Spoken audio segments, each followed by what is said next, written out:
It's time. It's time, motherfuckers. It is the year-end list videos that I absolutely love to make, despite whatever gripe you might have about them. But I'm doing it different this year. The last 2 years that I've done this, I've just done a really long video and showing them all off and droned on for hours. Well, like an hour. And I kind of hated that format because my attention span is about 20 minutes, and after that I start to kind of look at my phone and do other shit. So I'm going to break this up in a 5-part video series. That's right, a 5-part video series. The final video will be in a couple of weeks. I'm going to spread this out a little bit so I can give some people some time to review the videos. But the 5th video is going to be my top 10 death metal albums of the year. Yes, I ranked my top 10. I mentioned that I was going to do that. The rest of these are just 40 other albums that I love this year that deserve to be talked about, that deserve to be in a year-end list, and deserve to be shouted out as some of the best music to come out this year in terms of death metal and grindcore and whatever extreme metal genre that I did not talk about in my black metal video. So that's what I'm doing this year. So today is albums 50 through 41 in no order whatsoever. I'm not ranking these at all. Like I said, just my top 10 because, let's be honest here, my top 10 is my top 10. These are my all-time favorite albums of the year. They're the ones that really, hit me in the head and knocked me out and made me feel things and all those other things, and I listened to the most and had the most emotional outburst of of insanity. So that's why I'm doing it this way. But I have shown off so much music this year. I've talked about so much music this year. So much has come out this year that deserves a special shout out as being some of the best music to come out this year, as I just said. So that is what I'm doing, and that is the format I'm doing this year. So this is video number 1 of the series, and I'm probably not going to cover everything that you guys like. There was a lot that came out this year, and there was a lot of underground stuff that I think I missed, and I know that for a fact that I missed it. So the best thing about year-end lists for me that I've said several times already now is in the comments, throw out what I've missed. And chances are it could be in the other videos that are going to be uploaded, so that's okay, and I'll mention that. But for the most part, I love this time of the year. It has nothing to do with the holidays, because I fucking hate the holidays.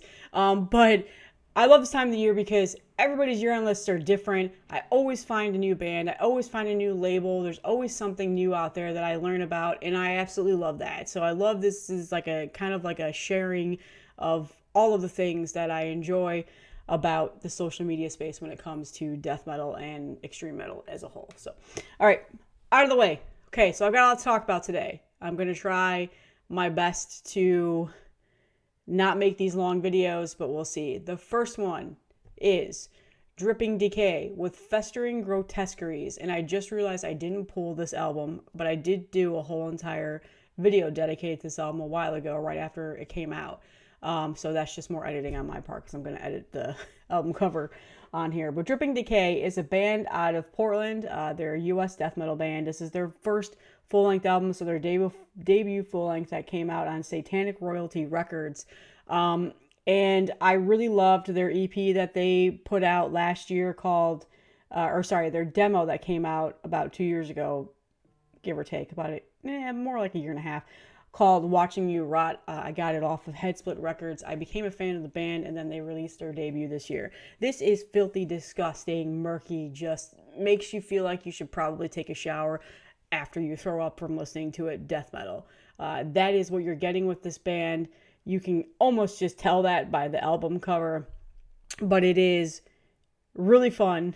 And it's definitely been one of my favorite death metal records to listen to this year. Some of the members, I guess you could say this is kind of a super group because some of the members are in other bands that people are familiar with, like Frightmare, which is actually a fun band. What else? Hallucinator was the other one that I was thinking of, and I didn't write in my notes the other band that I'm thinking of. So these guys been in the scene. They write filthy death metal. It is definitely worth your ears, especially if you're looking for something a little bit more of that underground, disgusting sound. This is the perfect album for you. Next is an album that I actually didn't talk about on my channel at all this year, and that is simply just because I took forever to order a physical copy, and generally when I talk about an album on my channel, it's because I've got the physical copy in my collection. I finally came around and ordered it last week, so it's coming. So apologies on that, but this is one of my favorite releases to come out this year, and that is Depraved Murder with Unethical Terrestrial Collapse. So this is on Comatose Music, and this is a band that I've never discussed on my channel whatsoever, and that's immediately because this is the first time I've ever heard them. It is a brutal death metal band out of Indonesia, and this is their third full-length album. This album actually took me by surprise. It came out relatively earlier in the year. I got a promo of it. I don't actually know how I got the promo of it, because I don't think that I was even on a promo list, but I listened to it and really enjoy it. Now, brutal death metal, I've often said, is a genre of music that I absolutely adore and love for a lot of the nostalgic reasons of the early 90s brutal death metal sounds. However, it can be a little bit saturated in terms of the genre, so it's very hit or miss with me when it comes to these newer bands. This band definitely is the exception to that rule. It's got that snappy snare sound that I absolutely love. Fucking love the snappy snare. The brutal death metal vocals, the squeals, and the brutality. It all is cohesively well written together. Each song stands out on their own, and they even bring a technicality to their riffs that just make the songs so good. It is a seamless album, not a single bad song on this album, and I absolutely love it. So this is probably one of the most listened digital downloads that I have in my Bandcamp that I've listened to this year. It's one of those albums that I pretty much have been popping on at least once a week, because let's just face it, I like the brutes and I like the gurgs, and this is the type of music that I listen to a lot, despite some of the other stuff that I show off on this channel. So check this band out, check this album out, especially if you're a brutal death metal fan. You probably already know about it, but I'm just saying, you should check it out. I think you'll enjoy it. Next is another band that is also on Comatose Records. That is Horror Bethlehem with Ritual Homicide. Again, another band that I didn't talk about this year, sadly, and that is because I waited forever to order the physical copy of. But this is another album that I've streamed a ton on my Bandcamp page and fell in love with the album. Again, another brutal death metal. They've got a little bit more of that Blackened sound to it, but they definitely have more of that brutal death metal sound to it as well. So it's kind of like a Blackened brutal death metal band, Blackened death metal, slightly, ever so slightly. This is their third full-length album. The band is out of Texas, so shout out Texas death metal. Some of the best goddamn bands in the scene right now. And it's really good. It will rip your face off and stomp it to the ground. It has precision riffs, really, eerie melodies, just awesome ripping solos. And then there's those knuckle-dragging beats that beat down in the vicious vocals. Again, they all cohesively go together really well, and it's just a really fun, heavy as hell album that I have really been enjoying this year. So please check this out if you have not. The next one is this. I knew as soon as Dylan from Headsplit Records sent this to me, this was going to be on my year-end list, and this was a long time ago, and that is Seeping Protoplasm with Exhale Extinction. He sent this to me in a package of an order that I did. He just threw it in there for me to listen to, and I fell in love with it as soon as I heard it. I actually even talked about this on the Heavy Metallurgy stream that we did of our favorite albums so far this year. I called this out in there. Again, this has been one of my favorite albums to come out this year. It's been there. It's been something that I've gone back to several times. The band is from Japan, death metal band. This is their first full-length album. I've never heard anything else that they've done besides this, and it's just worthy of your listen. This is an ode to that old school death metal sound of that really dirty production. Definitely, if I wasn't familiar with those older old school death metal bands, I would assume that's exactly what this is. It was a gem that they dug up and reissued. That's exactly what you're getting with this album. It is very dirty sounding. It's got that trash can banging of the drums, but it goes really well. And if you're a chaser of that sound, you're going to really enjoy this album. So check it out. Again, I cannot praise this enough. And once again, Headsplit Records, one of the best goddamn labels in the scene. Please go check them out. And thank you once again for sending this to me. Again, another underground death metal gem that I have also talked about and praised and also called out as some of my favorite metal albums to come out so far this year on the Heavy Metallurgy stream, and that is Grotesqueries with Vile Cemetery. Vile Crematory. Hey. All right. Cemetery, Crematory, they're close enough. This is on Caligari Records. Caligari is, again, another amazing underground death metal label. They put out awesome stuff. I've shown a lot of their releases off on this channel over the years, and this is one of the best albums that they have come out with this year, and one of the best underground death metal albums to come out this year. Full stop. It is relentless, assaulting death metal. It is crushing riffs. It's got that suffocating style of vocals. Just, again, that dirty sounding production. And again, if this came out today with no inclination of that they were a new band, I would assume it had come out in the early 90s of the old school death metal era. So the band is from Boston, Massachusetts. And again, this is also their first full-length album. Highly, highly recommended. Check this out. It is so, so good. Okay, we are getting to a couple of other ones now. Ones that I've already talked about on here, but, they're worthy of having another shout out.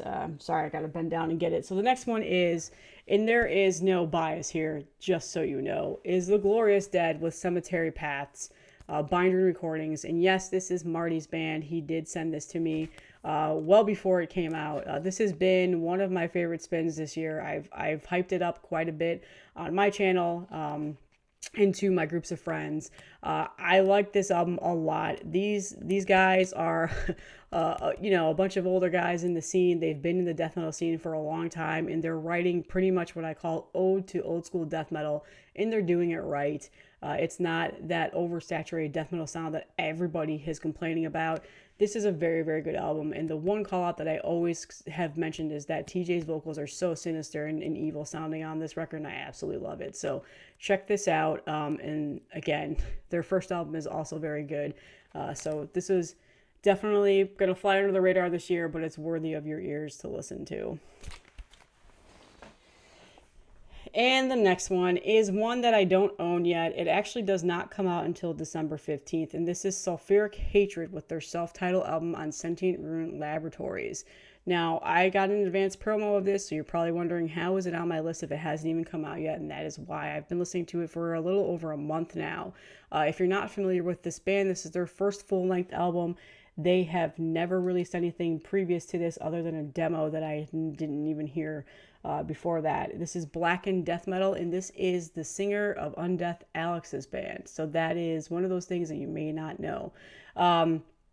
This album is really good, and I hate that it's not out yet when I'm releasing this video, but definitely go listen to it. I think you'll really, really enjoy it. It is definitely got that suffocating, chaotic sound to it, but it is done very well. And if you hear me saying it's Alex from Undeath, it is nothing like Undeath. It is a totally different sound. It's that blackened death metal suffocating sound with a little bit of that chaos and just crushingness that I absolutely love. Sentient Ruin is one of the best labels, again, that I think gets not enough love that it should. And they tend to put out those types of albums that I really, really enjoy. And this is definitely one of them. So check it out when it comes out. I have it on pre-order. It just hasn't been sent yet. So when I get the vinyl in, I'm definitely going to do a whole entire video just on that album because it's worthy of that.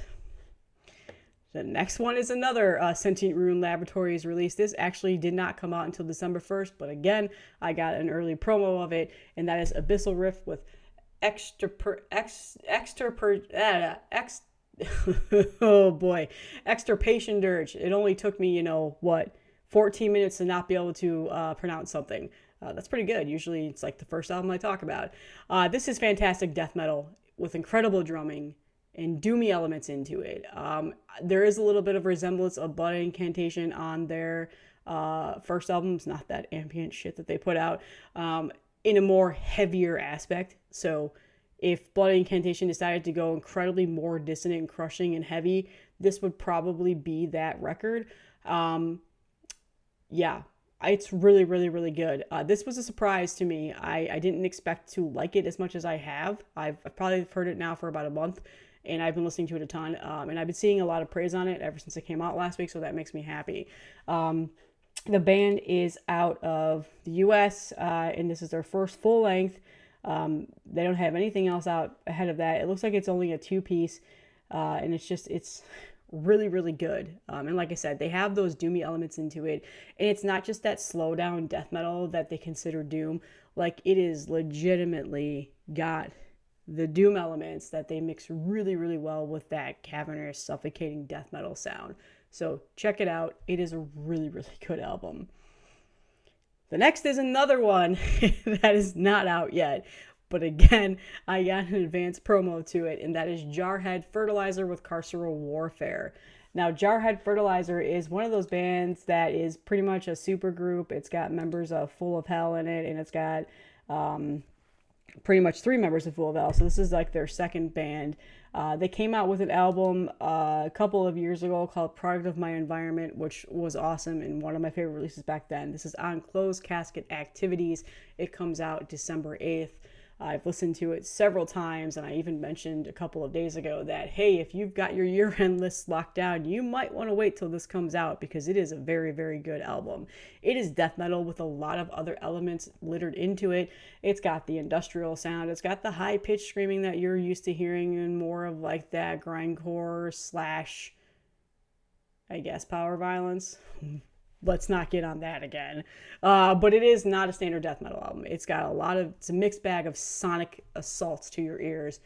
It's a very good album. I like this album so much more than their first album. They've definitely progressed their sound, and just, it's different. It's a different listen. It's not the conventional death metal music that I'm used to listening to, and I absolutely love it. So I'm excited for people to hear it. I think it's going to kind of throw a wrench in those year-end lists if you've already cemented them.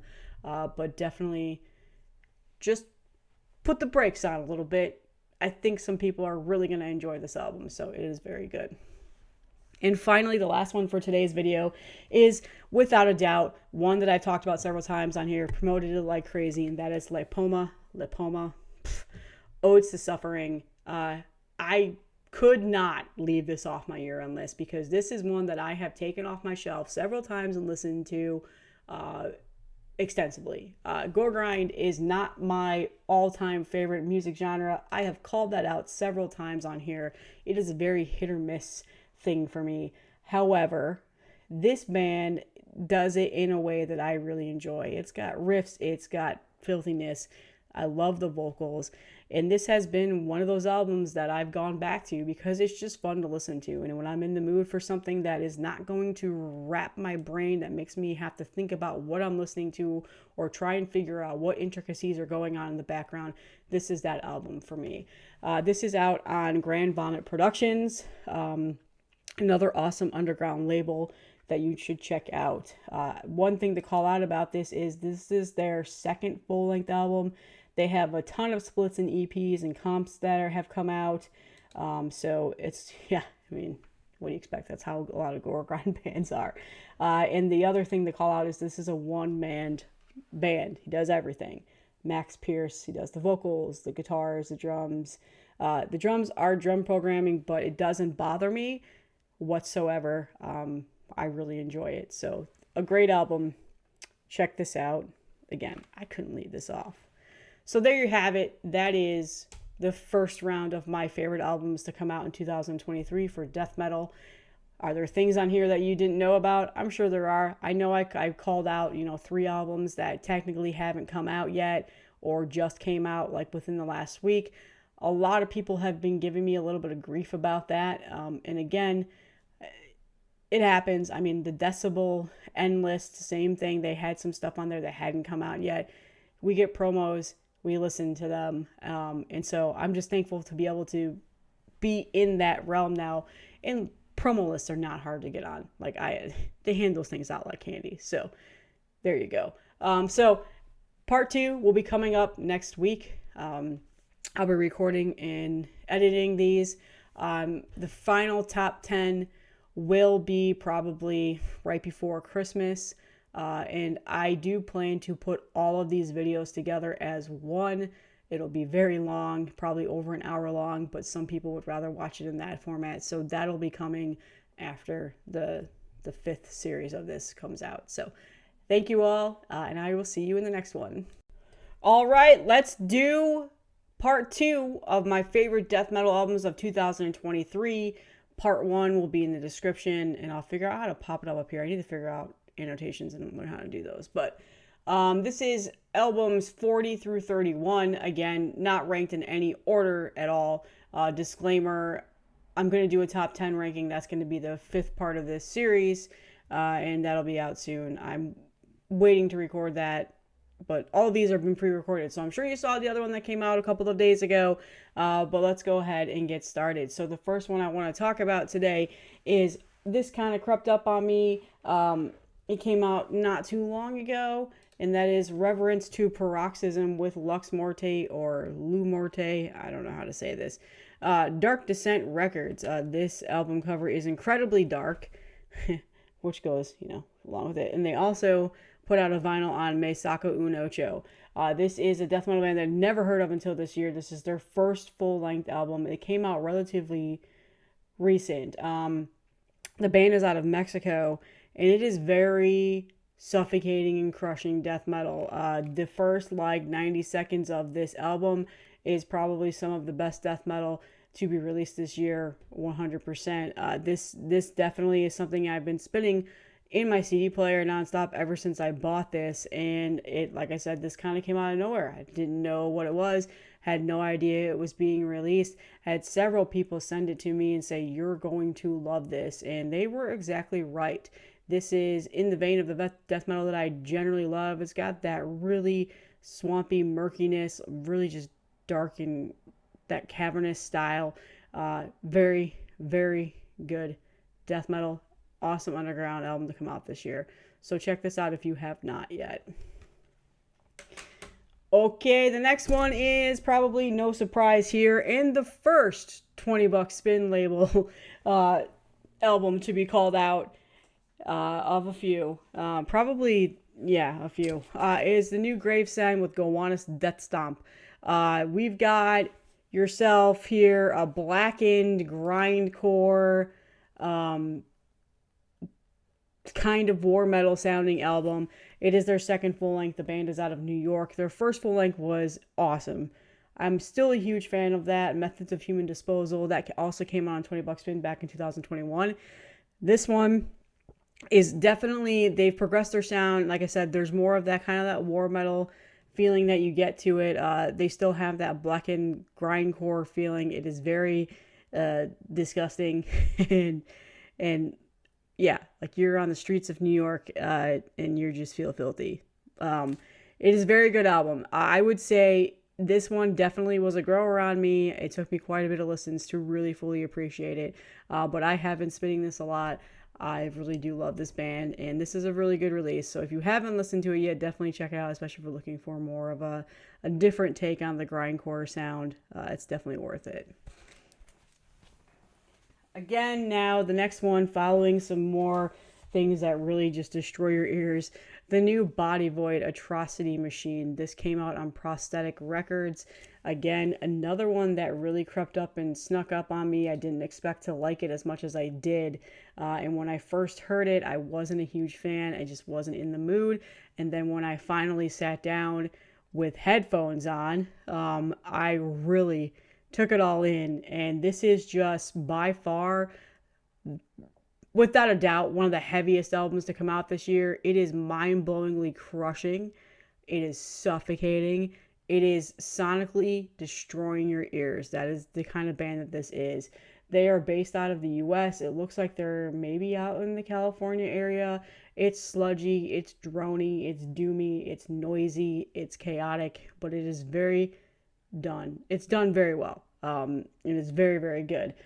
They came out with a new an album, Bury Me Beneath the Rotting Earth, a couple of years ago. I wasn't the biggest fan of that album, but I have recently gone back and listened to it, and it has now clicked. It's almost like I needed this one to take a lead and then go back and listen. I need to take a listen to their other albums, but this one is very, very good. If you're into that non-typical death metal where there's a lot of noise and just chaos in an organized manner, you're going to like this album.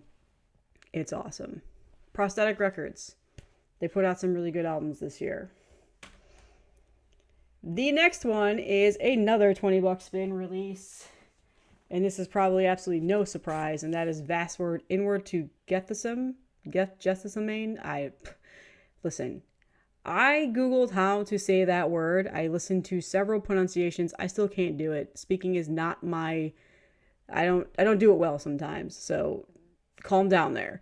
Yeah, this album without a doubt was going to be on my year-end list regardless if I had even heard it. Just gonna say that. This is by far one of my favorite death metal bands in terms of modern death metal bands.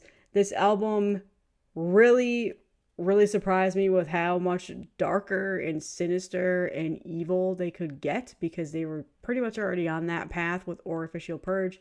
But yeah, I really love this album. I don't fully understand why some people are saying it's a downgrade from their last, but hey, everybody hears things differently.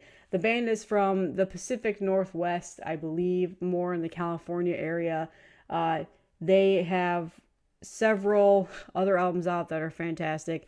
I do think this is their best one by far. In my review that I did with this, I mentioned that Orificial Purge still might be my favorite, but after it's been several weeks now and I've listened to this, this is some spectacular stuff here. So check this out. It is so good if you haven't heard it yet. And of course, I mean, that album cover alone just pretty much just shows you like what you're getting yourself into here. So Vastum. I couldn't, of course I were going to put it on here. Okay, the next one is another one that was a grower on me, and now I've listened to it countless times. And that is the new Gridlink with Coronet Jupiter. This is on Willowtip, and it is grindcore, very fast, chaotic, high-pitched, screaming grindcore, and it's very, very good. Again, I don't have the whole entire like super background of this band. A lot of people are really diehard fans of them. They've been waiting for this album to come out for a long time. Their last one wasn't out until 2014, so it's been a while. But they do have some members of other bands in here that I'm familiar with, like Cognizant. And what was the other one? I have it written down. Can I find it in my notes? Discordance Axis.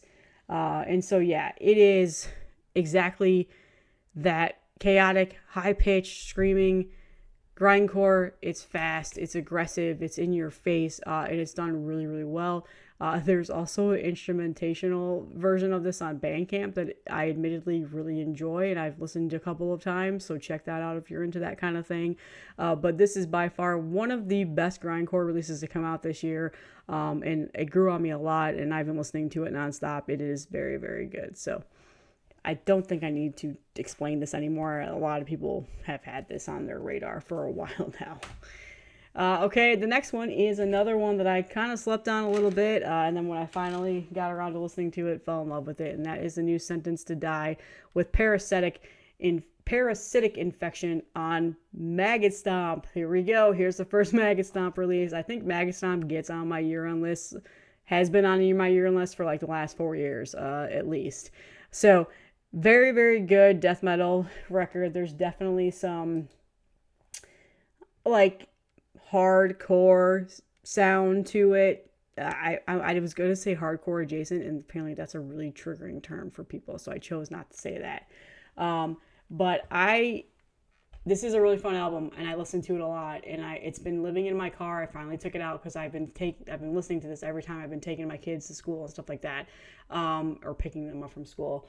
And I really enjoy this album. So they're a U.S. band, of course. I think they're from the Minnesota area, and this is their first full-length album. They don't have anything else out before that.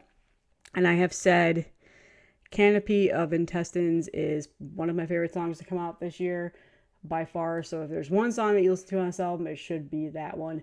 There are members of Gates to Hell in here. And then I think, what was the other band? Coffin Rot. So we got some underground death metalers that formed another band. So really, really good stuff. Check it out. And again, Maggot Stomp, shout out to them. I still love that label a lot. Okay. The other one is one that I pretty much just knew I was going to like as soon as I heard it. And that was the new Left Cross album.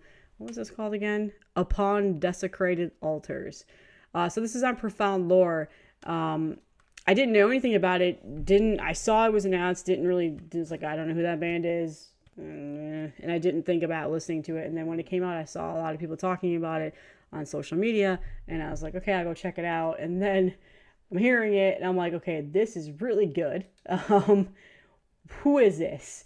And upon further looking into it, we have Wes from Artificial Brain, who plays live with Artificial Brain. And then the other member of Antichrist Siege Machine, who I absolutely love. So there's a lot of that influence in here, a lot of that war metal sound in here that I just love. So this album is really, really good. And I think you know what you're getting yourself into with that album cover, with the war metal sound. There's definitely a lot of death metal elements to it as well.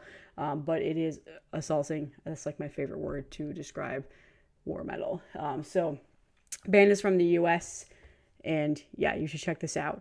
Again, one that I was not expecting, kind of crept up on me. Really, really good stuff. Okay, now we're getting into the $20 spin releases. The next one is Ulthar. So now Ulthar, and I realized I didn't pull their records. Really failing at this. But anyway, Ulthar came out with 2 albums at the beginning of the year, Helionomicon and Anthronomicon. I am putting them both up there as the same. I love them both equally, but admittedly, I listened to Helionomicon just a little bit more.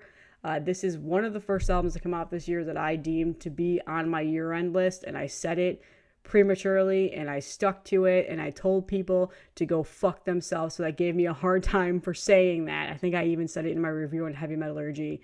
It has stuck. Ulthar's best work. It is Blackened death metal in just phenomenal band. I feel like at this point they can't do me any wrong. And releasing 2 albums this year, which was maybe thought out to be kind of, like, what are you doing here? They did it really, really well. 2 albums that definitely stand out on their own. They can be listened to themselves alone, but also 2 albums that generally go together in the scheme of things.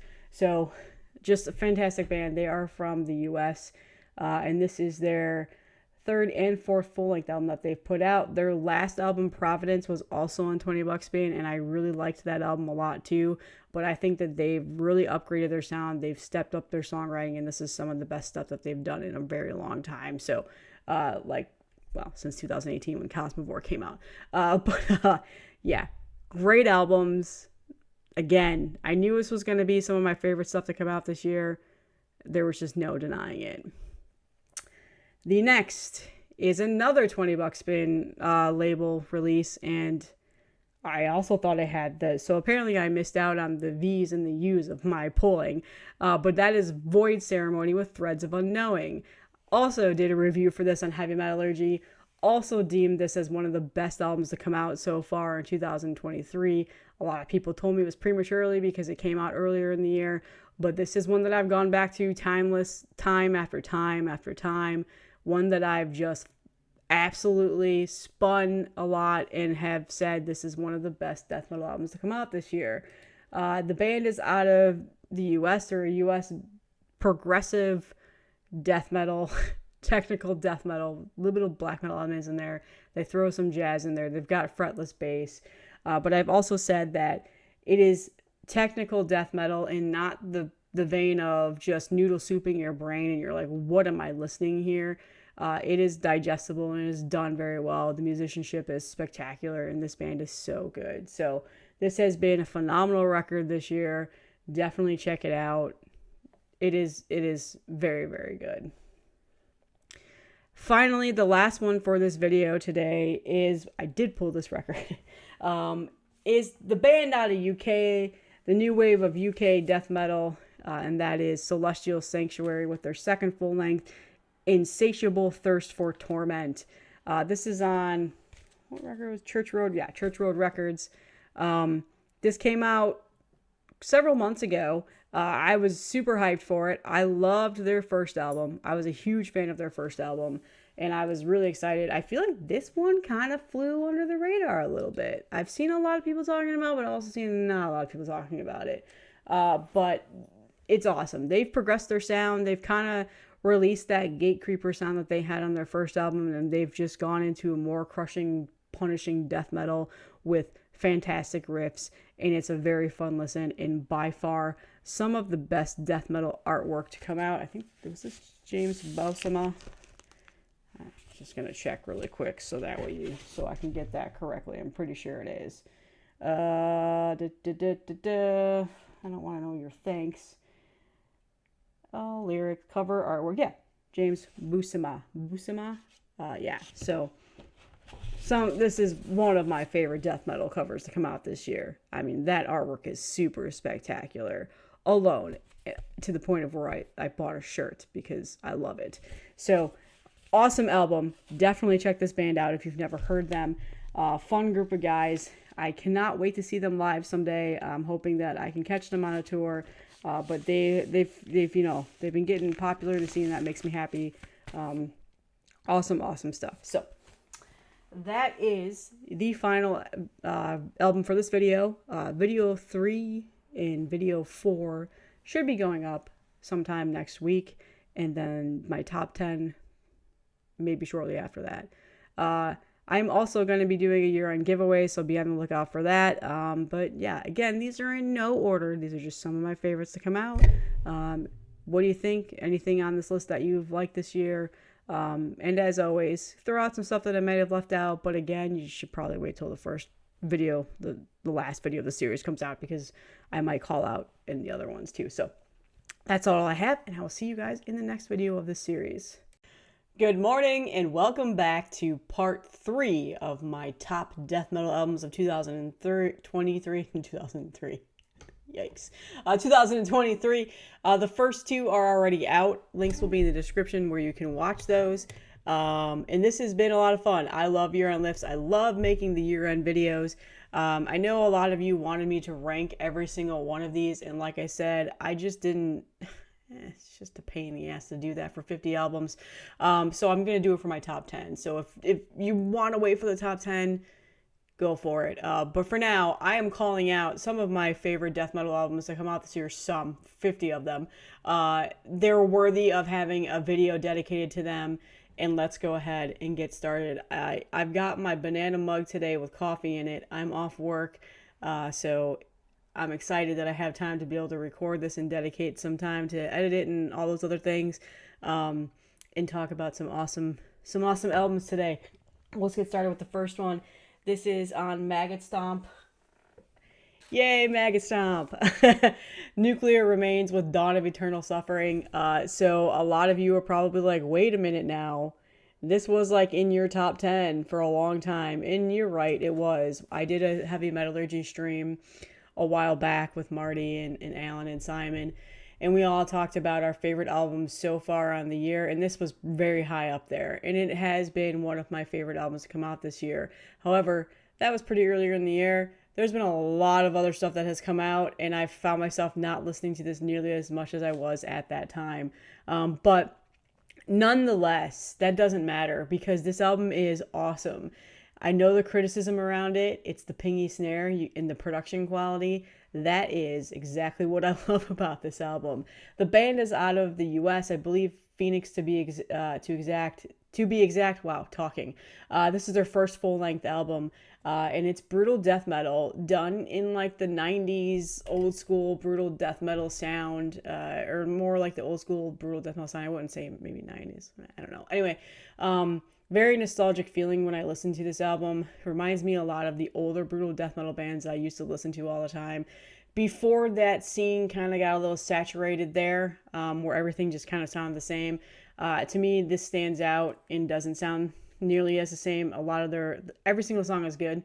They're a fairly young band too, so that makes me excited for the more releases to come out. But The production and the pingy snare has driven people crazy, and that's probably the biggest criticism I've seen of this album. But for me, like I just said, it's not a deterrent whatsoever. I absolutely love it. And in fact, I've been thinking about getting shirts made that says "Hail the Pingy Snare" or something like that, just for fun. So still thinking about that, finding an artist and stuff like that. But anyway, Nuclear Remains, Maggot Stomp. This is still available. There's also CDs if you're not a vinyl person. It's fantastic. I love this album, and this actually kind of resurged my brutal death metal interest, because for a while there I was staying away from a lot of the more newer bands because there's just so much of them, and I actually went out and explored several other ones, as you probably saw on the first video of this series. So good stuff. Check this out. I love that album. It's so fun. Okay, the next one is Majesties with, what was this called again? Oh yeah, Vast Reaches Unclaimed. This is on 20 Buck Spin, so one of the many 20 Buck Spin albums that are going to be on my year-end list, which is not really surprising if you know me and my musical interests, and they're pretty much one of my favorite labels. But this is melodic death metal, and melodic death metal, I've often said, is not generally something that I pick off the shelf or go after and try and listen to, but this actually changed that for me. When this came out, I was absolutely obsessed with this album. I listened to it all the time, and I still do take it off and listen to it from time to time. But it is really, really good. It's their first full-length album. It's a band out of, I believe they're all in Minnesota, so it's a band out of the U.S. And if you're not familiar, this is Tanner Anderson's band. He is also in Obsequiae. I can never say that name. Someday I'll learn how to say it.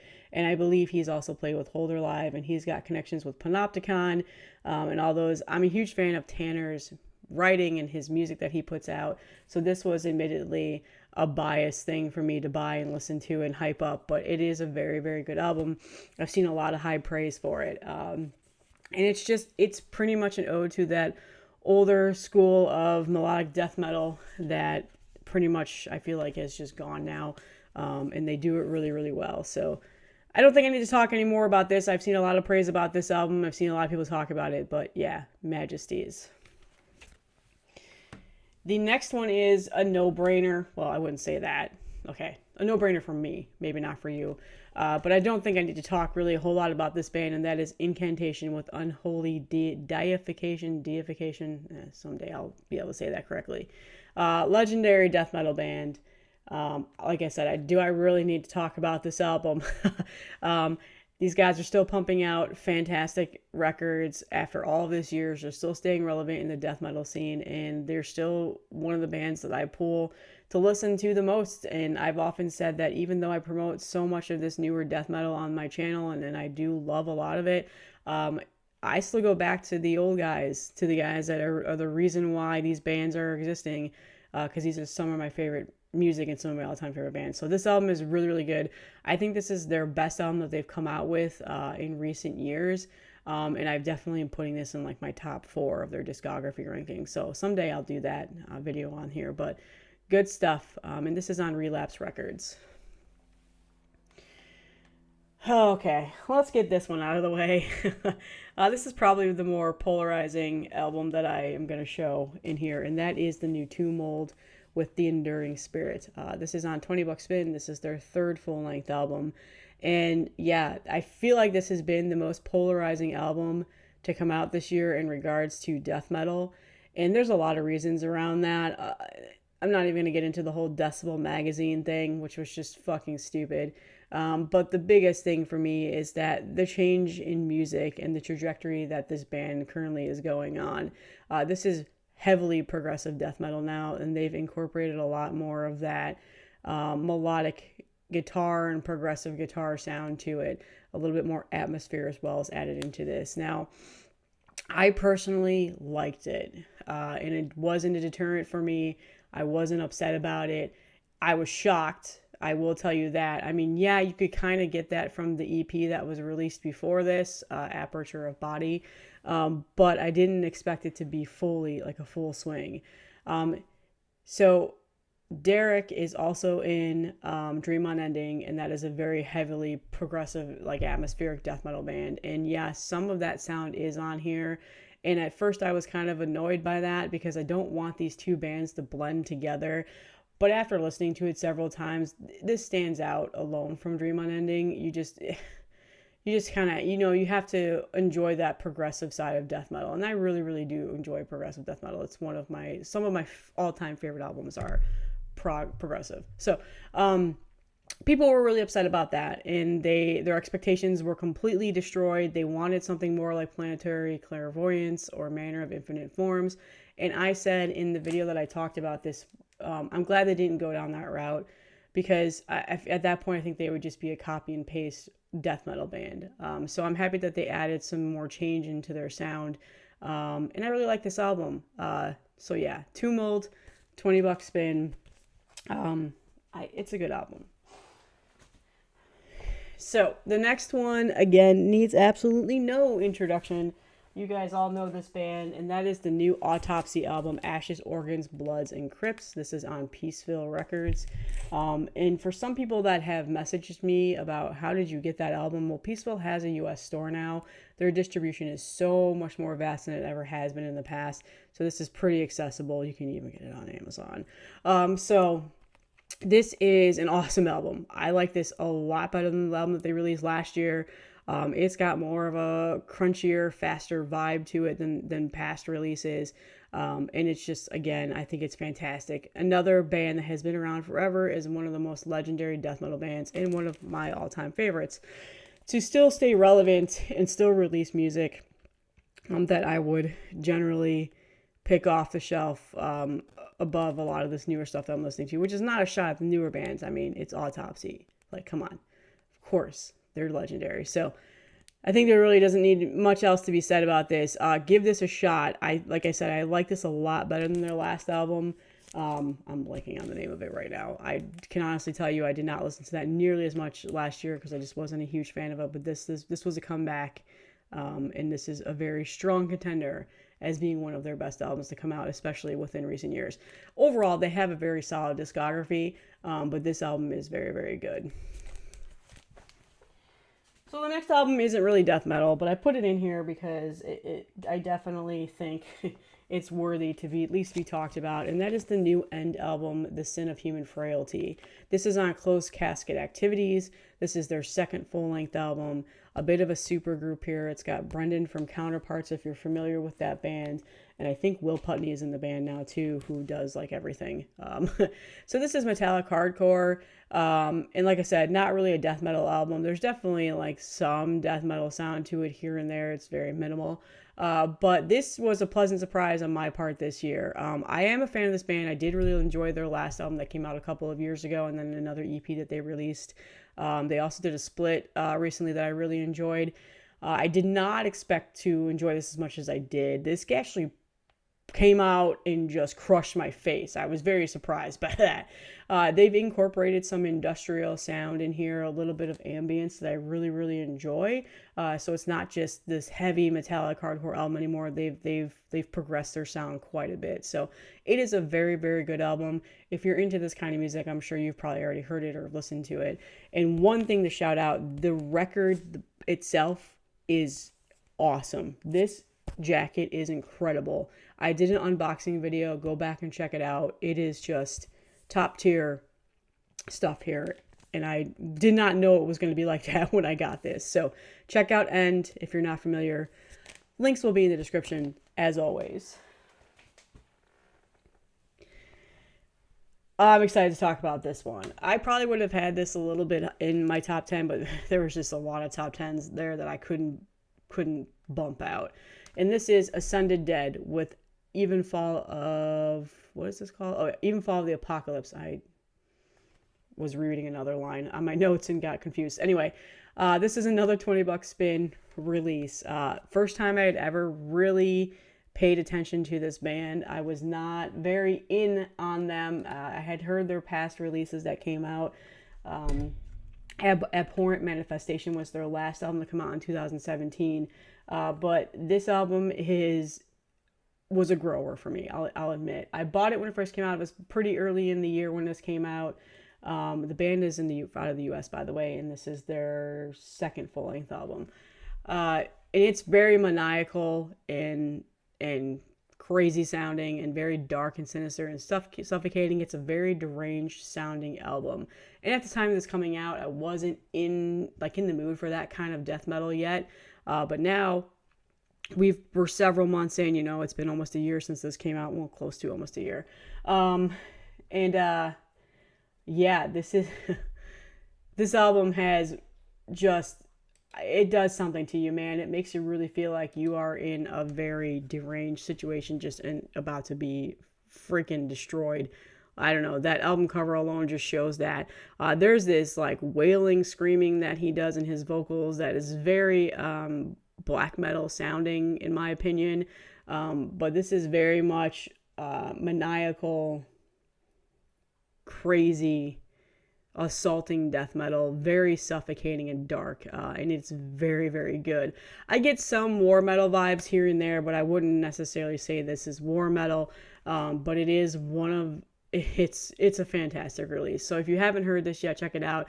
I would say if it doesn't get you on the first listen, definitely go back to it, because that's exactly how I was. I didn't fully get into it until after several listens. So Ascended Dead.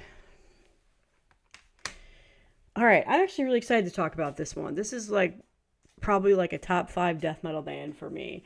And this is Vomitory with All Heads Are Gonna Roll on Metal Blade Records. So this came out really early in the year, and I feel like it's been severely underrated. I mean, Vomitory is a very legendary band. If you're not familiar, they're from Sweden, so they're Swedish death metal. And you're probably more familiar with their albums Raped in Their Own Blood, Redemption, Revelation, Nausea. Those are obviously, top tier albums, but I really like their middle discography a lot. Blood Rapture, Primal Massacre, Carnage Euphoria, and this one. So they have a very extensive discography. What album is this now? They're on 1, 2, 3, 4, 5, 6, 7, 8, 9. This is their 9th full-length album. So, band from the early 90s. One of the old school death metal bands, Swedish death metal bands that I think deserves a little bit more attention. This album is really, really good. It's fun. They're not reinventing the wheel here, but I've listened to this a lot this year, to the point of where I went back and started buying the rest of their albums that I didn't have on vinyl. I've had them on CD for several years now, because I love this band. So if you haven't heard this yet, definitely give it a try. It's worthy. I think it's definitely one of the more underrated albums that come out this year. So that is Vomitory. I will admit, although the album artwork is not terrible, it's very that horror movie style. The album name, not that great. That's probably my only criticism here. But all in all, I really enjoy this album. And the next one is another iconic death metal band that doesn't need any introduction, and that is the new Obituary, Dying of Everything. I just realized this episode is pretty much a lot of those bands. Obituary, this came out very early in the year. This is one of the first death metal releases that I truly enjoyed. I listened to it a lot and spun it a lot. I wasn't fully engaged with a lot of the newer death metal albums that were coming out yet. And I had donned this to be one of my favorite albums as of then. It still is one of my favorite albums. I still spin it a lot, and I think this is probably some of the best stuff they put out in recent years. Band is consistent. They're not reinventing the wheel here or anything, but it is a very fun album, and it's got the Lewandowski artwork, which was a little bit odd to see on an Obituary album, but it makes sense now when you listen to the album and you understand the lyrics and stuff like that. So again, I don't think I need to talk any further about this album. Everybody knows that they've seen it this year. A phenomenal year of all the old school death metal bands, the journeymen, the guys that really set the scene and are just coming out with great albums. We've got Incantation, Obituary, Vomitory. There was Dying Fetus, Cannibal Corpse. Massive year for death metal. And finally, the last one that I want to talk about, I've talked about it several times on here, and that is the new Fester Decay album, Reality Rotten to the Core. So here we go, another Goregrind album on my list. Something that I've often said is a genre that is really hit or miss with me. The band is out of Japan. This is their first full-length album, and it is out on Everlasting Spew Records. Everlasting Spew Records is based out of Italy, if you're not familiar, and some of their stuff can be relatively hard to get in the US, especially when it comes to the special vinyl variant colors, because they're very, very limited. Like this one is limited to 150, but there are US distros now that get their stuff in stock. There's Night Shift merch, there's indie merch, and even Meteor Gem gets their stuff in a lot. So I have this on CDs, but I was very excited to get this on vinyl because this has been one of my favorite albums to come out this year. It's very fun. Goregrind is very well written. The vocals are spectacular. The riffs are spectacular. The lyrical content is spectacular. And yeah, the cover definitely implies a little bit of Carcass and Pathologist worship, maybe even a tiny bit of Pharmacist sound in there, but they definitely have their own sound. And it's not that like mush mouth, gurgly Goregrind that I tend to not enjoy. It's definitely better than a lot of the stuff that I listen to, in my opinion. I know some people that are just so obsessed with Goregrind they don't agree with me, so that's in my opinion. But this has been a top contender all year. I really, really enjoy this album. Check it out if you're looking for more of a different Goregrind band that you haven't heard yet. It's definitely worth it. And yeah, so that is the final album for this video. This was number 30 through 21. Video 4 will be out shortly after this, probably the next day. And then video 5, my top 10. I'm really excited about it, so that's coming. And like I said, I'm going to put these all together in one massive video too for the people that would just want to watch it cohesively, which is going to be over an hour long. So I'll do that too. But I will see you guys in the next one. All right, I think we have finally reached the final 20 albums, my top death metal albums of 2023. This is part 4. Part 1, 2, and 3 have been released. Links in the description if you want to catch up from there. And I know I said I was going to rank the top 10. I would honestly say this is probably my top 20 ranked. Now that I've written it out and I've looked at it, it's safe to say that. So these next 2 videos are going to be my top 20 death metal albums of 2023. So I'm very excited to film this. A lot of great music to talk about, especially within my top 10 albums that I've just absolutely loved this year and want to show more love to. So let's go ahead and get started with number 20. We are at a new contender, one that just recently, within the last month or so, I've really fallen in love with, and that is the new Sulphur Aeon album, 7 Crowns and 7 Seals. Now, this is a band out of Germany. They are a blackened death metal band. Definitely has a lot of black metal influences in this, especially on this album, on Von Records.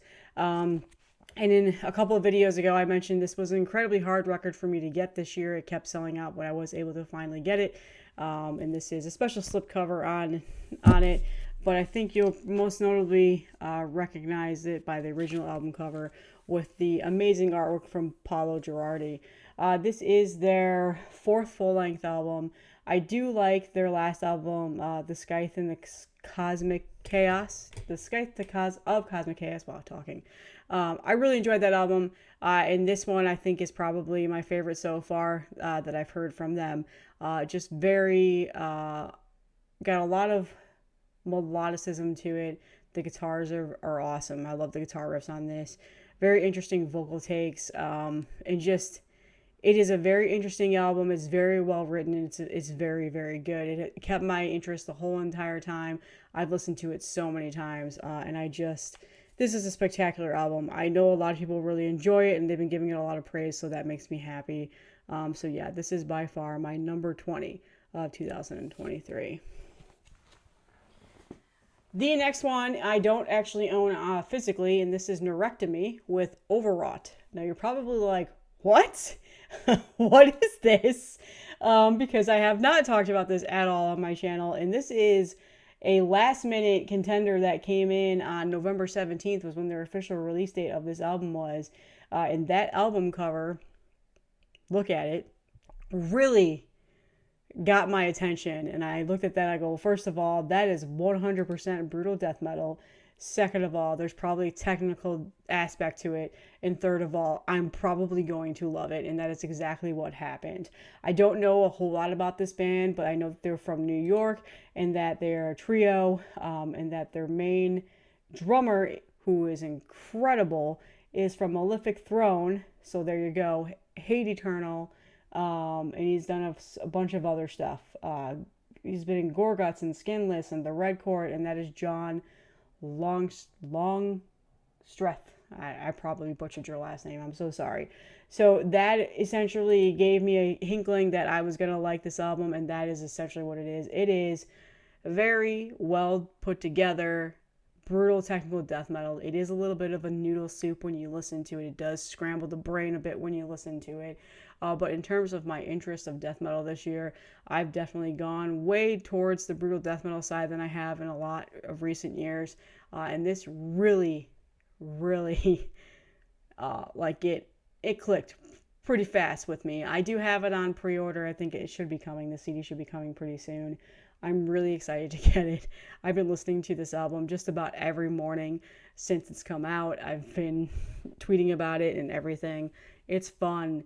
It's engaging. And this is going to be one that'll be a lasting one within my rotation of listening. So if you're not familiar with this band, which is possible that you probably aren't, although if you're into brutal techno death metal, you definitely know who this is, I'm sure. But it is a very good band. You should check it out, especially if this is the type of music that you're into. Number 18, this probably is no surprise to anybody whatsoever because I've talked this up several times. That is the new organ dealer. What is this called? Oh, yeah, The Weight of Being.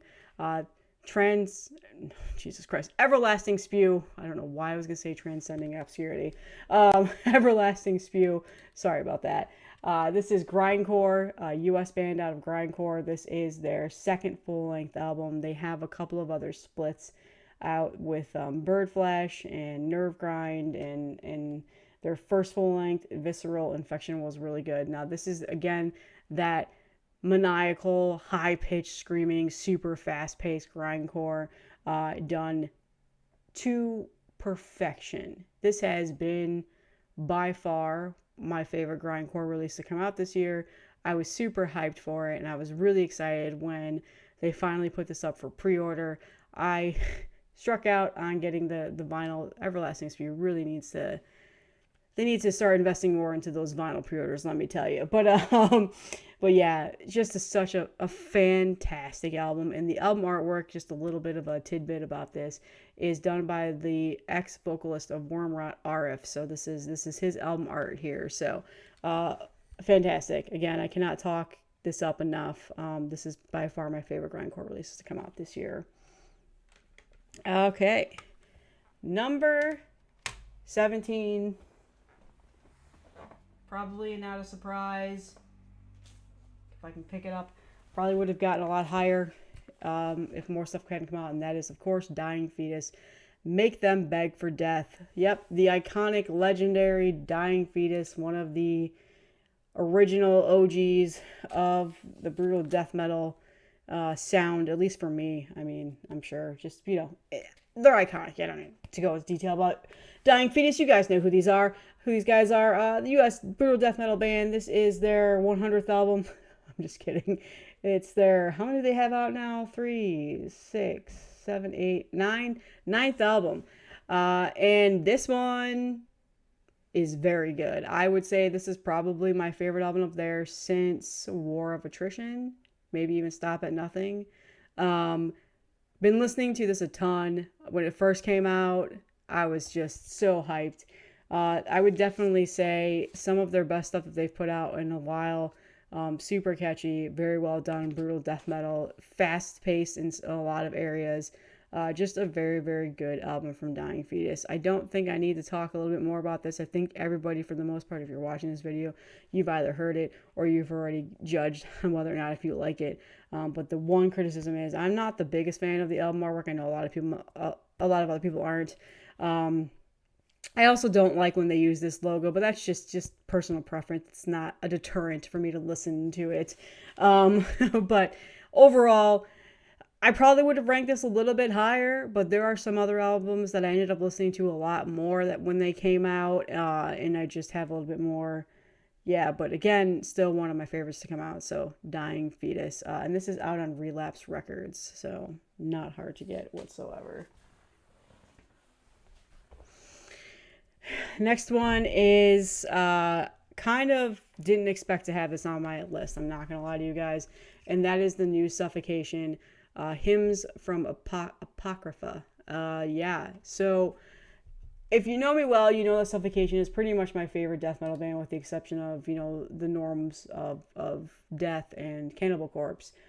Some of their albums, Effigy and Breeding the Spawn and Pierced from Within, are like my all-time favorite death metal albums. So I'm a huge, huge fan of this band. I own everything on multiple formats. And when I found out that Frank was leaving the band and he was hanging it up, I was a little bit saddened to see that they moved on and found a new vocalist, Ricky Myers, and then they came in and they released this album. So I immediately had a preconceived determination that I probably wasn't going to like this album, that I probably was going to be one of those people that are like, ooh, it's not Suffocation anymore because Frank's not in the band. But upon further listening, after the first listen, this album is really good. And Ricky fits in so well with this band. It's a very good album. In fact, I'm going to just go out and say it right now. It is better than Of the Dark Light and Pinnacle of Bedlam. And even maybe the self-titled Suffocation album. Just dropped it. Not going to edit that out, so don't worry. I do love Blood Oath, though. I kind of have a hard time saying it's better than that because that's like one of my favorite albums by them. But yeah, a fantastic album. I finally broke down and bought the CD. I took a while to get it, but when I finally did, I've been listening to this a ton. This is out on Nuclear Blast Records. I don't think I need to talk any more about this band. You guys know who they are. You probably heard the album already. But yeah, Suffocation is in at number 16. Number 15, probably one you weren't expecting to see. I'm not going to be able to pronounce this band's name. Is it Nithing or Nithing? Agonial Hymns. My case is jacked to shit. Look at that. Still haven't replaced it yet. Yeah. New Standard Elite is what this is out on. That glare is awful. So let me just take this out of the CD case here so you can get a nice glimpse of that awesome album artwork. I love that album artwork. This is something that I mentioned briefly on here and then never brought it up again, and I wish I had, because I have listened to this a fucking lot. Like, a lot. This is by far the most fun and interesting and unique brutal death metal that I have listened to in a long time. This is a one-man project or band by Matt Kilner, who is simply incredible at drumming and other instrumentations. He is most notably known from the band Vitriol, who is also freaking awesome. He's also in Gorgasm. Just a super talented guy. His drumming is cream of the crop, probably one of the best in the goddamn game, or the whole entire scene, and just fantastic. I cannot praise this enough. It's his first full length. I had never heard anything else besides that he had put out. It looks like there was an EP and a split that has been out from previous years, but I had never heard that. So I'm a huge fan of this album. It's very interesting, and I would say if it's something that might take you a moment to really wrap your head around when you're first listening to it, because there's a lot going on each song. But when it clicks, and the artwork is done by Cam Smith. Again, I love that album art, and the logo also is top tier. That is top tier brutal death metal logo looking there. So again, it's hard for me to say and put into words what this album makes me feel like, other than just pure joy when I'm listening to it. It is amazing. And I have to shout out Crypticus, Pat from YouTube, also Twitter, and a bunch of other things, and then Cody from Afterbirth for really putting this on my radar, because they were tweeting about it a ton when it first came out, and I immediately checked it out, and it's been one of my favorites to come out ever since. So check this out. It's so good, especially if you're a brutal death metal fan. Amazing stuff. Okay, we are getting to the last of the crop here. Next is, again, not another surprise, Nothingness with Supraliminal, or Supraliminal. I can never say that. Everlasting Spear release again. I've talked about this album several times. this year. It was on the stream on Heavy Metallurgy where I said this is one of my favorite albums so far to come out this year. This is one of the earlier releases of the year. This came out, oh man, when did this come out? Like really early in the year. Was it? Yeah, this was a January release. So this has been out for a while now. And it led the pack. It really led the charge of the death metal releases this year in terms of being some of the best. This is their second full length. It is a band out of the US. And spectacular. It is aggressive. It is very well written. It's got riffs galore. I love the vocal style of this and just everything. Honestly, the album cover looks a bit like possibly it could be like a grindcore / Goregrind album maybe, but it's definitely death metal done very well. I just, overall, it's just a very good album. It's just got some awesome riffs and it's stuck with me all the way from January. Like this whole entire year I've said this is one of my favorite albums. So The Hollow Gaze of Death is their first full length. That's also a really good album. They've also been reissuing that all year round. So you should, if you see it, pick it up because that's also very good. They have a very good catalog so far. I mean, they've only got 2 albums out, but it is a very good band. I think it's a new up and coming band. I think they're going to find a lot of great success in their career. I love this album. It's very, very good. Number 13 is Fossilization with Leprous Daylight, another Everlasting Spew release. This is probably the most Everlasting Spew releases that I've had in my year-end list, but this is not a surprise whatsoever. Fossilization has been one of my favorite modern death metal bands to come out within the recent years. They're members of the other amazing death metal band, Jupiterian, or Death Doom band, I guess you could say, and they have this band out. They released a EP called He Whose Name Was Long Forgotten in 2021. I loved that EP, and I still listen to it a lot. And then they got picked up by Everlasting Spew, and they finally released their debut full length this year, and it did not disappoint. This is dark and suffocating death doom, just done the correct way. It's not boring. It's super good. Just everything about it is so awesome. Rotten the Abyss, the final song on this album, is so good. Even from Aeon blending into it, but the whole entire album is very, very good, and just simply a phenomenal death doom album. That very dark and cavernous, menacing and suffocating death doom, which is what I tend to go towards when I'm looking for this type of metal or death metal music. So very, very good. Check this out if you haven't yet. I think this is kind of flying under the radar a little bit this year, and that makes me a little bit sad because it definitely deserves high praise. Okay, next is another band that has been here since the very beginning for me, and that is Astriferous. I can never say your guys' name. I'm so sorry. Pulsations from the Black Orb. Now, this is out on MSUO, Me Saco Un Ocho Records, and this came out, what date did it come out? Pretty early in the year, too. Back in March. So, yeah, this was another earlier release. Suffocating, dissonant death metal is the best way I can explain it. Essentially, what you're seeing in this album cover is what you're getting with that. I love this album cover, too.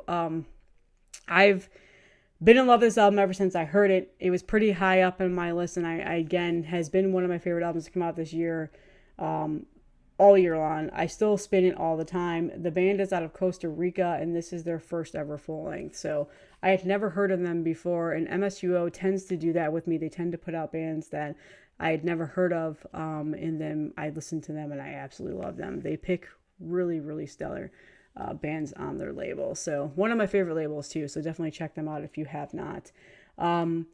It's cosmic death metal for sure.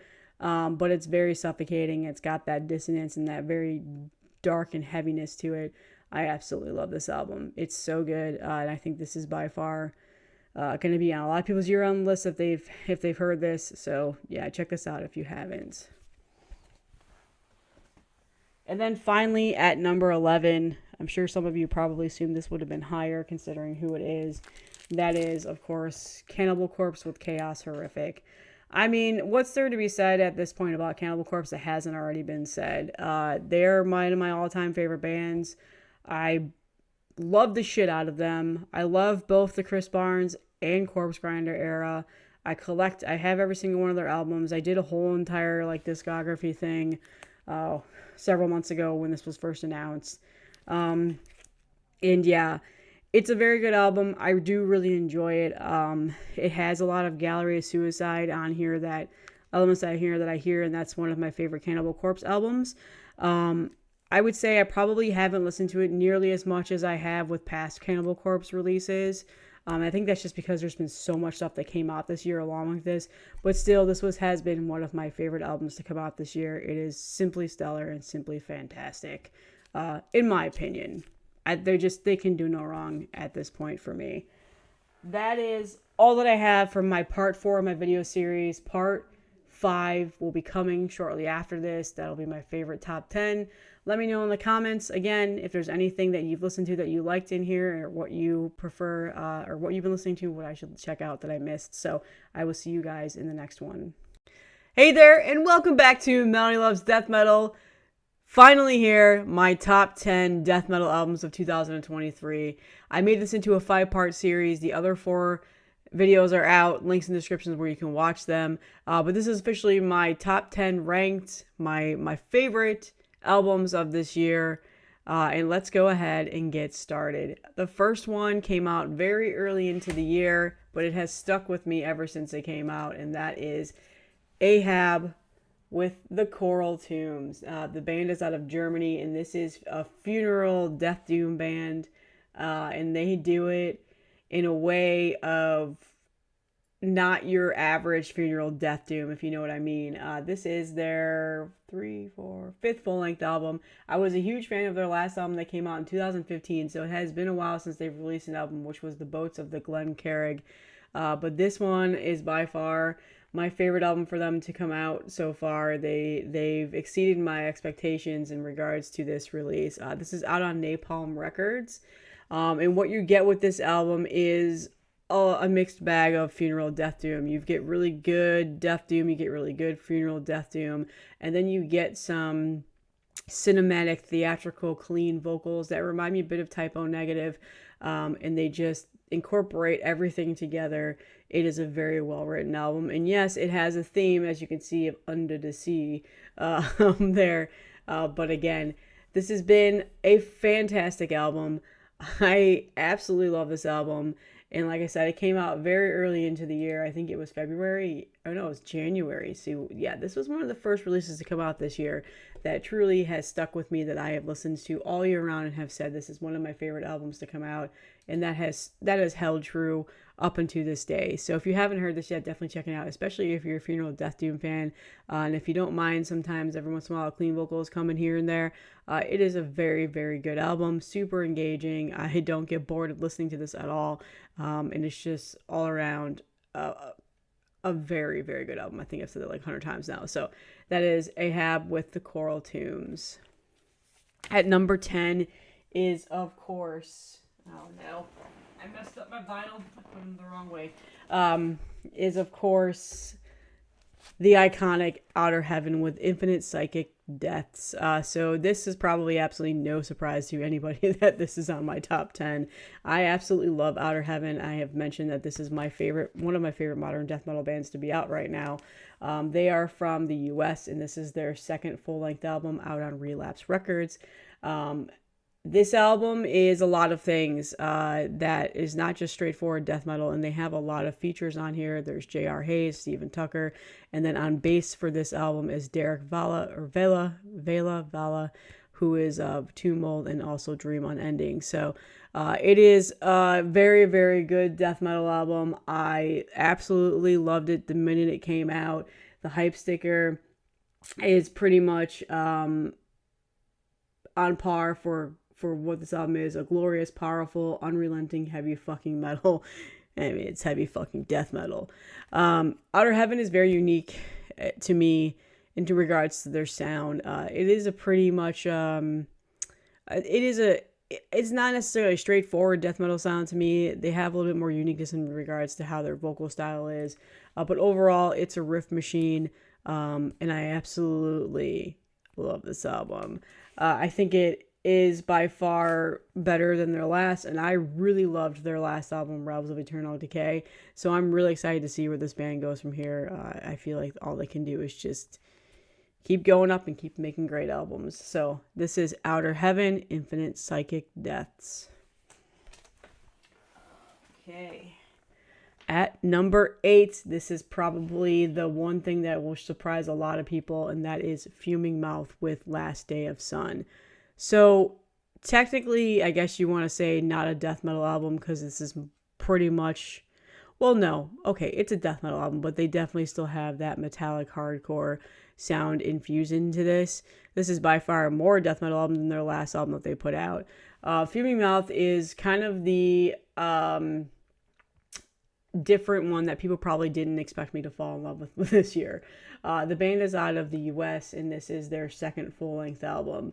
There's definitely more of that like crust punk sound in their music as well. So this album really took me by surprise. I really did like the Grand Descent that came out in 2019, and I haven't listened to it nearly as much as I did when it first came out. That is very much a mood album for me. I'm not always in the mood for that metallic or that hardcore style of music, but this album is a lot different to me. It sounds a lot different than their last album, and they've added that layer of death metal in here that I really, really enjoy.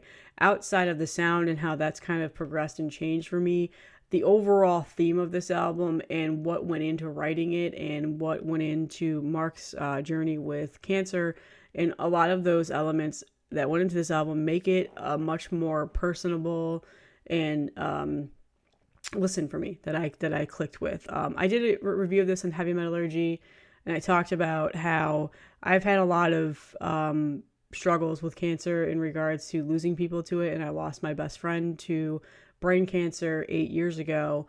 So a lot of the things that Mark has been going on and talking about on podcasts, like he was just on the Garza podcast, which was a really good video, you should watch that, and other interviews that he's done, and just overall has talked about it and the lyrical process of this, and like what the song means, and just everything pretty much really connected with me. And I think that that's why this album just clicked as soon as I heard it. There's that emotional, personal connection to it. Outside of that, some of my favorite songs are on here, and I do listen to this album a lot. The album starts off incredibly heavy with Out of Time, and then it's relentless throughout the whole entire album. So if you're into that, more of that hardcore style of music, and you like that it's kind of mixed in with death metal, you'll really enjoy this. I like his vocals on this. They're a little bit more raspier and dirtier sounding compared to the last album that they put out. And this has just been a very good progression for me, and I'm a huge fan of this band now. So probably the Left Ball, the one that came out of left field that you didn't expect to be on this year-end list, but check this out. It is also out on Nuclear Blast Records, so it's accessible. You can find it. Okay, at number 7... No, that was number 7. No, this is number 7. At number 7 is Fires in the Distance, Air Not Meant for Us. This is admittedly a last-minute ad, and has been one, oh God, this album came out of nowhere for me. I found it on the Decibel Top 40. I mentioned when I reacted to that I didn't know this band and I hadn't listened to it, but I had seen this album cover, and so I recognized it. Well, ever since that day, and it's been over a month now, or almost a month now, 3 weeks, I don't know.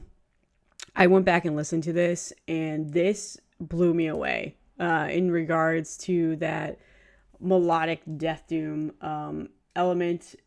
I definitely, this is definitely a melodic death metal record with a lot of the death doom elements into it. It is very well written. They are very good musicians. I love just the keyboards and everything else that is littered throughout this. The atmosphere is so pretty, I guess you could say, and dark at the same time. And this is their second full-length album. Echoes from Deep November is one that I need to go back and listen to. The band is out of the US, and this is on Prosthetic Records. So again, this took me by surprise. I definitely slept on this all year. So, but from the moment that I first heard this to now, I think I've listened to this every single day. I've dug deep down into a lot of like the musical, like the compositions, and trying to determine like what instruments they're using and all that stuff. And when I get like that with an album, that immediately becomes one of my favorite albums. I have a lot of albums where I do that too, and this is definitely going to be one of them. The other thing that I want to call out is that there is an instrumental God, talking version of this on Bandcamp, and I really hope that they press it on like a CD or something, because I love listening to that too. If you haven't listened to this yet, check it out. There's been a lot of hype around this the last couple of months, and I think that that's very warranted. The one good thing about Year Endless is that you always find something that you didn't particularly know or think to listen to, and this was one of those. So I threw it in there. Absolutely one of the best albums to come out, in my opinion, this year, and definitely check it out if you have not heard it yet.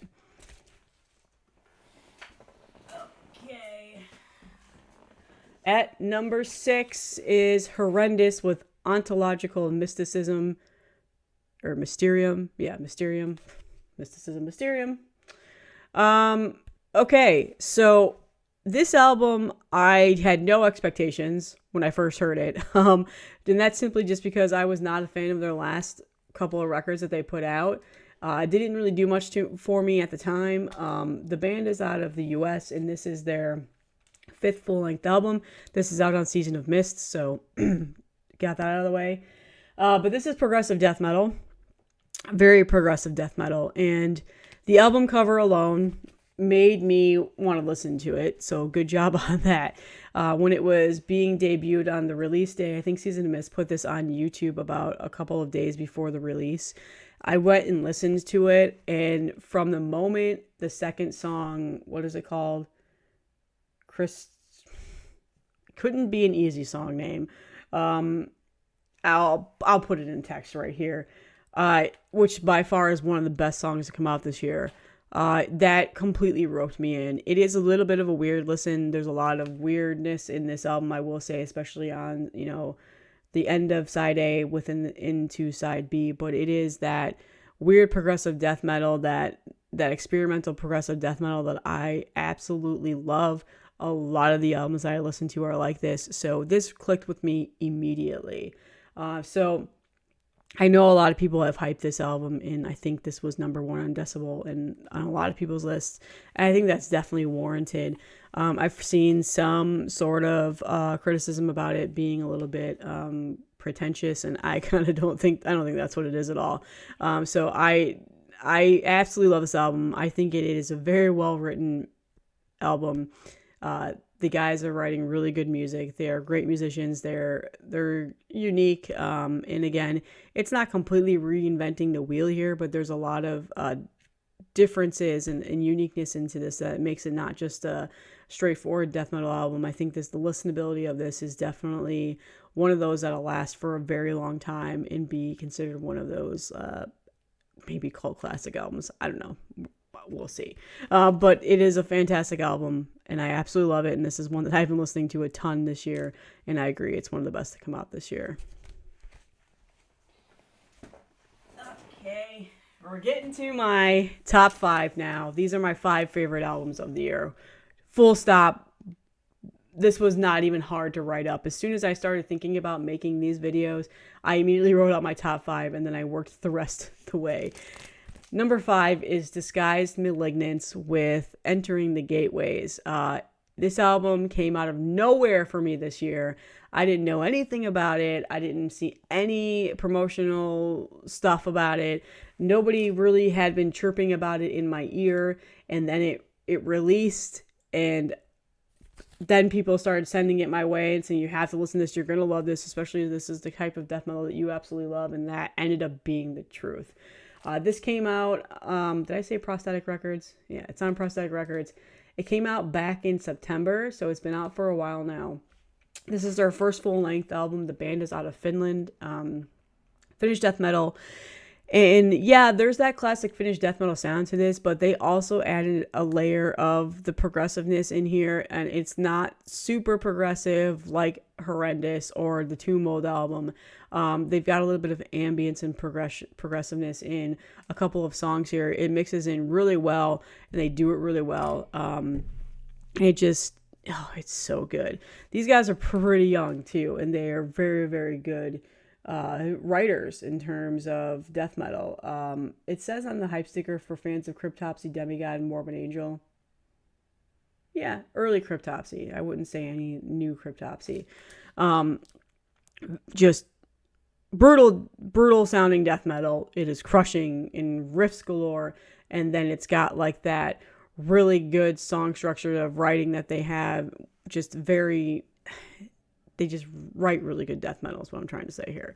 I'm failing at words.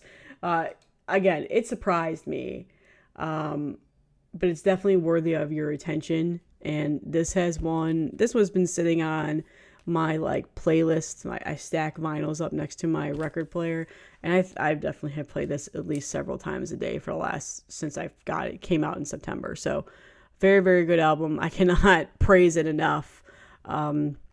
I want more people to listen to it, so definitely check this out. I think you're really going to enjoy it. Again, came out of nowhere. I didn't know anything about it, and then all of a sudden it blew me away. So I love those. I love those unexpected surprises when it comes to releases for the year. You have your most anticipated releases that you cannot wait for, but then there's these ones that just come out of nowhere and they creep up on you, and I'm a nerd. Anyway, number 4, another one that I don't think is a surprise to anyone. That is Tetragrammicide. I'm just going to say Typhotantric because the album name is really long and I'm not able to pronounce it correctly. This is out on Iron Bonehead Records. This is Blackened death metal, definitely that war metal chaos. But I put it in the death metal album list because it's definitely more death metal than anything. Again, another one I wasn't expecting to enjoy as much as I did. This is their second full-length album. They have a couple of demos and splits out, and the band is out of India. Just assaulting, aggressive, brutal, blackened death metal. War metal, for sure, is in this. And as soon as I heard this, it was like I got slammed in the face with a goddamn machete. Well, no, not a machete, a sledgehammer. It was like, my God, this is so good. And I've since gone back and have bought their other albums because I really, really liked this one. And this is so good. Again, I was really shocked, especially Iron Bonehead. Generally, I associate Iron Bonehead more with black metal, like the full-blown black metal, like Moonblood, and I think they've put out like a ton of course I'm blanking on his name right now. He has 1,000 albums out. It's there. Okay, I can't think of it right now. Drowning the Light. Whew, that was tough. Like they put out albums like that. Black Sleece, I've bought all my Black Sleece albums through them. So I wouldn't necessarily like associate, just in my brain. Some of you are probably watching this and I'm like, yeah, of course. But an album like this to come out, when I saw the album cover, I assumed it was probably a black metal album, kinda, or at least Black in Death, and that's exactly what it was. But I didn't expect it to be like this. So I am blabbing now. This is a fantastic album. I'm a huge fan of this band now. I'm so happy that I was able to get this on vinyl because this has been hard to get in the US. It sells out as soon as distros get it. So if you're able to listen to this and if you're able to pick it up, definitely do so. Also, the CD version of this looks awesome. I actually kind of want it, so I might try to get that too. But this vinyl pressing is so nice, and I did an unboxing and showed this off on my channel a couple of weeks ago when I finally got this. So check this out if you have not, and that is Tetragrammicide, which, by the way, awesome freaking name. And the artwork in this is stellar. So check them out. That is my number 4. My number 3 gives me goosebumps. These are my 3 favorite death metal albums of the year. It's been like that. 2 of these have been like that for a while. This third one did just come out in December, but I did get the promo, and I meant to go look. It might have been sometime in October, late October, so it's been a while. And that is Cruciamentum with Obsidian Refractions. This is my number 3, out on Profound Lore. This album is so goddamn good. It was really tough to pick this between this and the two others I'm about to show, for a while there, I even was like, oh, this is my favorite death metal album of the year. But then I really had to kind of settle myself down because I got so excited when it first came out. And when it first came out, and just seeing all of the hype and people were starting to talk about it made me so happy, because for several weeks before that, I was telling people, just wait, listen to this album, just wait, it's good. Don't solidify those year-ends yet. This is going to rock your world. Trust me. And then they came into the decibel list, and I was like, oh, okay. Well, they caught on. Good job, guys. And then it finally is out, and that's the consensus that I'm seeing now. I also think Garrett from Spirit Adrift did a whole entire video about why this is some of the best death metal ever written, which is a really pretty good statement there. In terms of modern death metal, this is by far one of the best death metal albums I've heard in recent years. This band came out of hiding, I guess you could say hibernation. Their last album wasn't came out back in 2015. It's been a while since they've released an album. So there was a little bit of high expectations here of like, what are they going to come back with? And they came back with a gem, an absolute gem. I did a whole video on this. I don't know what else I can say about it other than just go listen to it. If it doesn't click with you right away, that's totally okay. Everybody hears things differently, but it is so good, and I absolutely love this album. And I've been joking like, hey, put this in my will and bury me with it. Charnel Passages is probably one of the best songs to be released this year. And that's the album opener. It's a fantastic song. And then the rest of the album is just as good. So check this out if you haven't yet. Again, it just came out not too long ago, and I got some people being like, how are you saying this is, again, I got the promo. So, but it is so good. So good. That's my number 3, easily on a different day could be my number 2, my number 1. It's just one of the best. Coffee.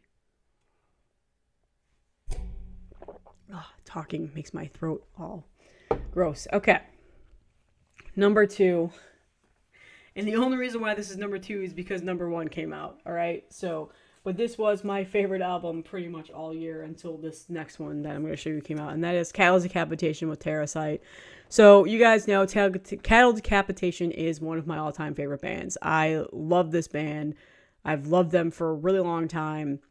I obsess about them, about certain things. When they come out with a new album, I'm that person that obsesses about it.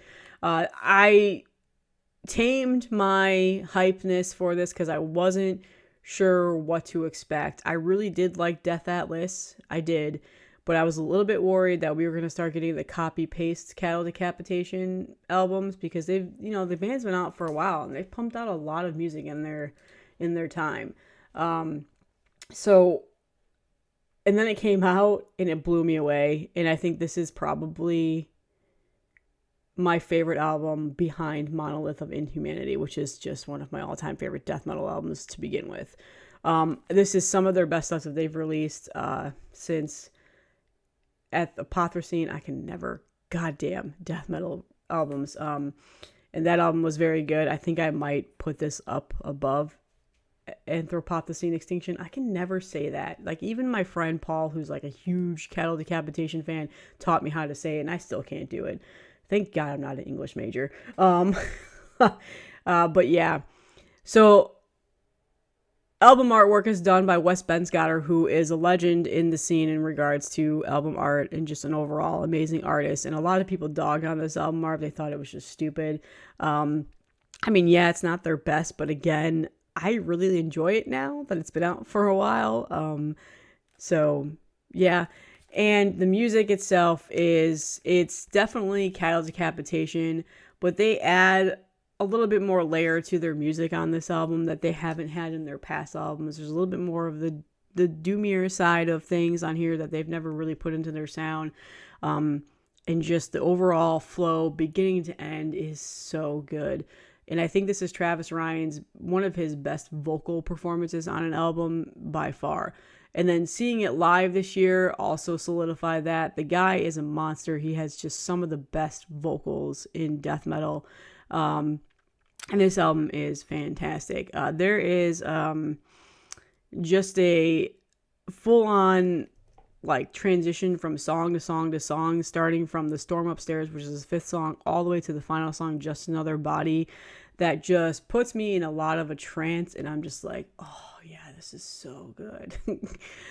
So if you haven't heard this yet, if you've been putting it off because of even just the album cover, I get over it, go listen to it, especially if you're a Cow Decapitation fan. Like I said, I think this is probably one of their best albums in their discography now. And that's saying a lot because I do love The Harvest Floor. And like I said, Monolith of Inhumanity is like one of my all-time favorite albums.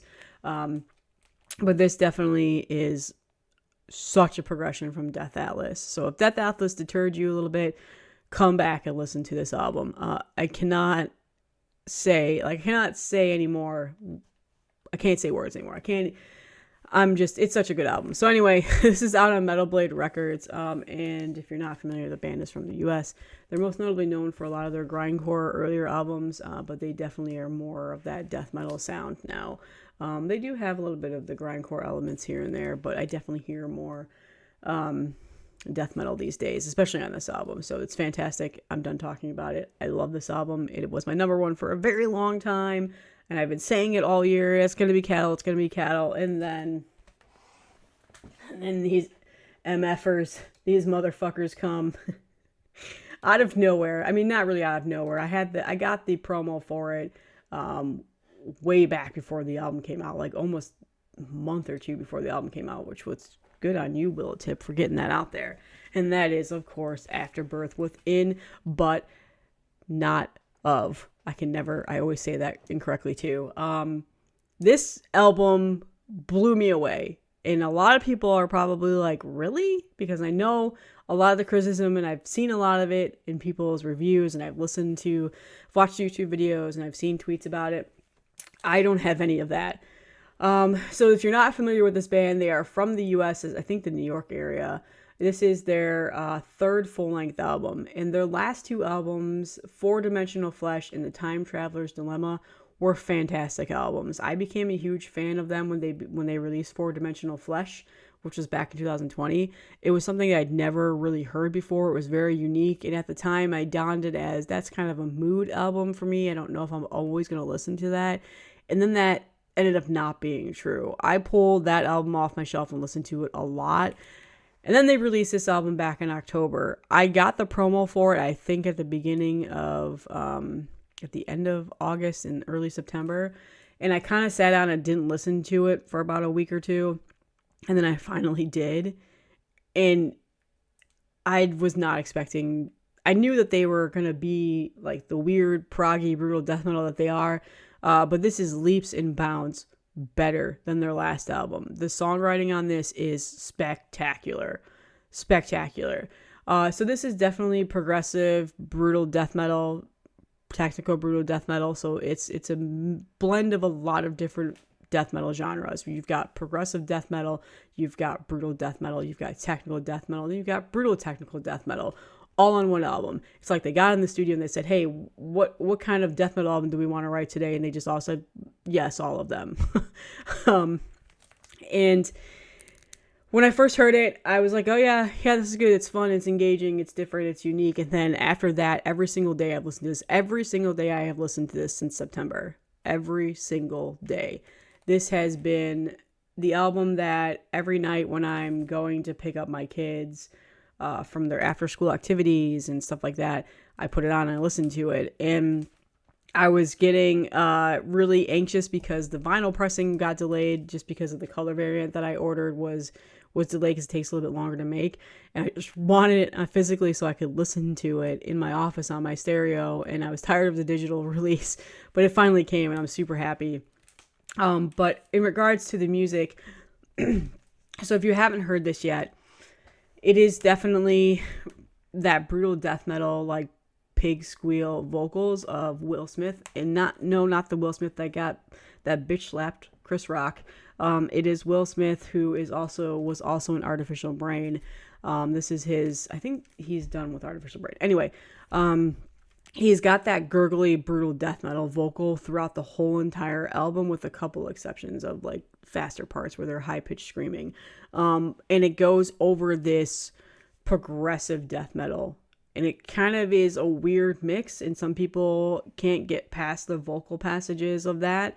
They think it's kind of weird to be putting it on top of progressive death metal, but for me, it just works perfectly. Like something in my brain is wired to love weird death metal, and this is definitely a weirder death metal album. But it's just, I can't talk about it enough.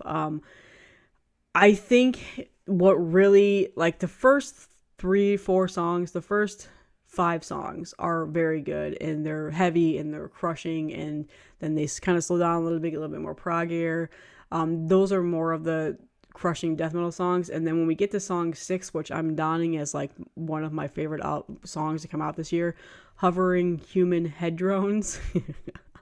Oh god, it's so good. I have it in my head right now. Like, if I was comfortable enough, I would sing it to you. I am not.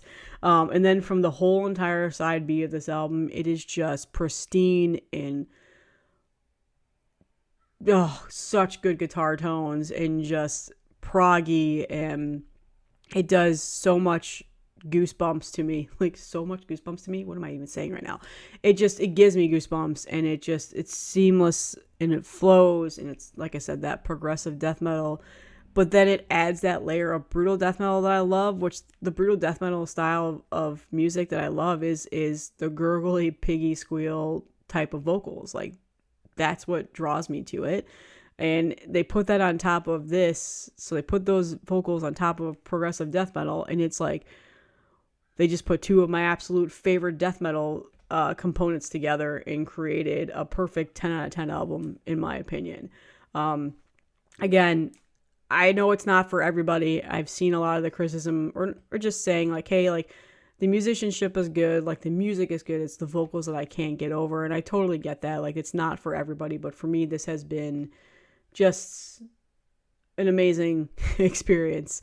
I get like this sadness of like, man, I kind of wish this was like one of the first few times I heard it again, like, to get that dopium rush, you know? But again, I love this album, and I'm just so happy it's out. So I'm hoping I can get the t-shirt, because I love this album artwork, but they are sold out of my size. So please, guys, restock that. And again, this is on Willow Tip Records. So check it out. I'm not expecting everybody to say that they love this album, and I know that some people are going to disagree on this, but hey, this is my list, so it's my number one. And it's been my number one for a while. Amazing stuff. Good job, guys. You wrote an amazing album. And I'm so excited for what they're going to do in the future, because, again, I like that weird death metal, and they're fantastic musicians, and they write really, really good music. And there's a lot of influence in here that I hear on this album, like where they're pulling these sounds from. Hopefully we can do like a more deeper dive on the album later this year. I'm planning on trying to set something up to talk more in depth about it. So that is my top 10 albums of 2023. Were there any surprises in here? I'm probably guessing some people are going to be surprised about at least Fuming Mouth. Maybe the rest not so much. What are your top 10?